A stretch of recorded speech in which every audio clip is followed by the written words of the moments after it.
I mean, we fundamentally agree with your view and have been overweight Asian emerging markets all year, and actually recently just downgraded the US.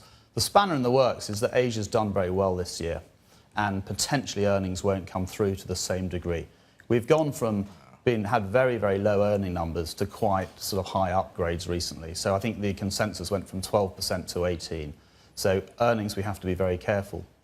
The second thing that could go wrong is that China growth slows more because of the financial tightening that's going on in the market. Okay, so two big things to watch here.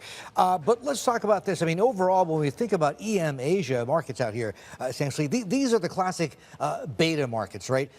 Very highly and tightly correlated to what goes on with the U.S. rates and also, in particular, the U.S. dollar. What is your view on that?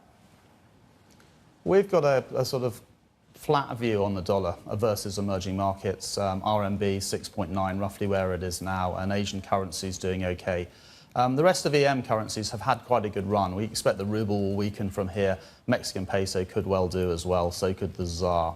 But I think one thing that's happening in Asia is that growth is picking up after years of not being that good, and inflation is low. So that's a perfect environment for earnings to come through. And valuations are cheap. They're 25% cheaper than the US. And at the moment, the US is looking expensive, and earnings to come through in the US next year really going to be driven by oil price, which we're fairly benign on, and secondly by tax cuts, and that's obviously an event risk to see what Trump does. So it makes Asia look slightly better